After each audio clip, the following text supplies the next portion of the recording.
Hey lambs, welcome back to How I Chose My Husband after I realized I was interested.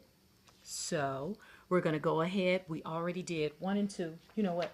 Let me recap one and two for you guys in case anybody missed it. Okay. So number one was he had a committed relationship with God. And then number two was observing him in every emotional realm: fear, anger, happy, sadness, those four major emotions, and every other emotion that delineates from that. And then now we're on number three. And I'm going to tell you what, even like I said in the first one, if you didn't choose your husband based off of everything I did, that's fine. However, you chose. But if you're feeling a little hopeless in your marriage, I wanted to use this video to also encourage you to practice some of the tools I'm saying that you should have looked for. Become that. Become those things. Tag your girlfriend, have your daughter watch it, because mine is going to watch it, on what she should really be looking for when she's choosing someone to really do life with and remain committed to her. I'm not saying that people don't change once you get married. Unfortunately, some people really do. But a lot of times that stuff is in there already. And if you just take a minute to hush and watch, you will see it. So anyways, let's go ahead to number three. Number three was I watched how my brothers and my fathers reacted to him.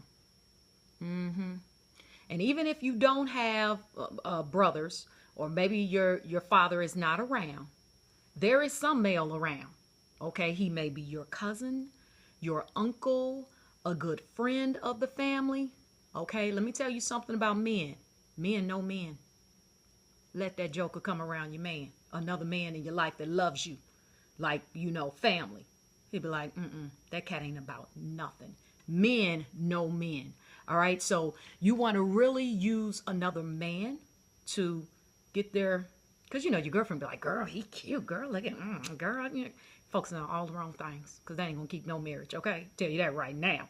Because if folks look good on the outside but their spirit is ugly, who cares? Okay, you be like, you can have them, girl. Anyways, we're not going there, because the marriage is gonna be strong. We keep the marriage strong. Okay, so how my brothers and how my father reacted to him. My brothers didn't like anybody I brought around the house ever. But it was cool because I wasn't really interested. So it didn't matter. It's like, oh, they're people I'm cool with, so it's all right. But when it came to him, I was eager for my brothers and my father to meet him. And I was just waiting for their feedback because he was already on trial with me. I told you I was judge and jury. So I was just waiting on my brothers to bring up the rear. Like, what y'all see? What y'all see? See, don't ever be desperate. Don't ever be desperate, boo. You're enough. Don't worry about it. You are enough. Somebody wants you just like you are. So don't be flipping and flopping and changing for all these people who ain't about your time, okay? Don't be afraid to let folks go. I'm talking to the ones that's not married yet. If you married, keep your marriage game strong. We're going to work on how to keep your stuff strong. So I ain't talking to you, married ladies. Talking about, oh, she said I could let him go. No, I didn't. I didn't say that. Devil is a lie. Number four, I observed how he interacted with kids because it was important to me to have kids. And I really wanted to know, would he be an attentive father? Would he be an attentive dad? Yes, this brother is on trial. Didn't even know I liked him. But I'm like, before I let him know, I got to watch and see. So that's what I did. And he was on trial. I was checking stuff off the list, honey. Don't be checking 6'3", brown skin, muscular. Don't check that stuff. That stuff fleets and goes away. You want to check for character. Character. And again, like I said, if you didn't check for this stuff before you got married, it's cool. Start becoming that in your own life. Start becoming that in your own marriage. Start becoming that spouse who has these characteristics. So when I was checking for whether he liked kids or not, it wasn't so much about the kids. I wanted to see how attentive he would be to, sometimes kids can be ignored and you don't have to pay attention to them as much because they're not adults. So I wanted to see, is there a respect there for kids?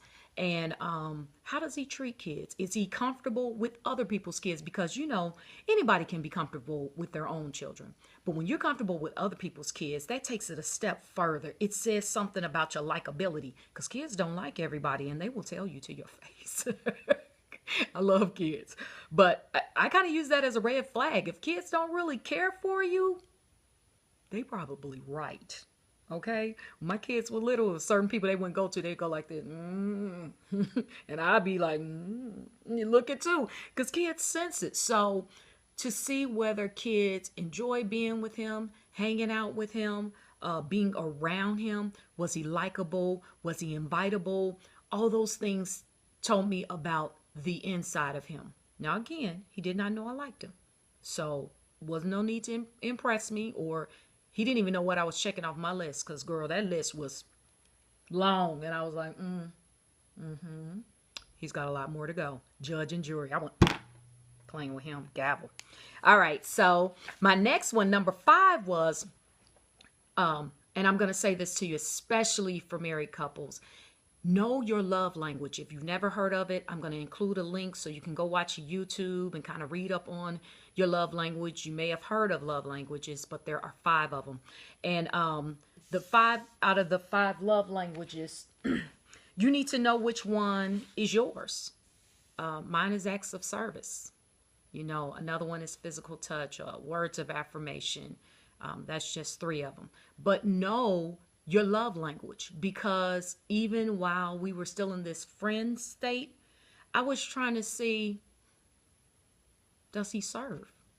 Who else does he serve besides himself? You know, and that was my primary love language. Now we need all the love languages, but you have a primary one. And with mine being acts of service, I want to know, do you help?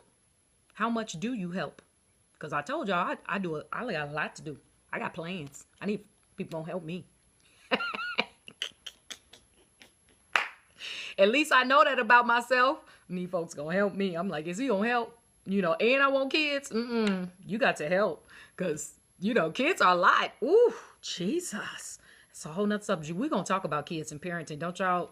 Hold on, I'm coming. So anyway, so I observed how well he served others. I observed how well he was able to do this as my friend. How well as a friend does he serve, or is he helpful, or does he see I'm in need of something? How does he respond? Does he respond? Is he paying attention to me? Shoot. Y'all, you know, sometimes you can be like, they don't pay attention to me. And when y'all was dating, he wasn't paying attention to you. You know what I'm saying? But that's okay, because we're going to sow some paying attention so we can reap some paying attention. We can fix it. All things are possible with God. All things. So those were some of the things I paid attention to. Number 4 and number 5 again was observed how he interacted with kids. And number 5 was, did he speak my love language even while we were in a friendship state? All right, lambs, I am Joy Edwards, and this is Jesus, the Gym, and Them. I will be back tomorrow with my last tool on how I chose my husband. Thank you so much for your time, and thank you for watching. Bye-bye.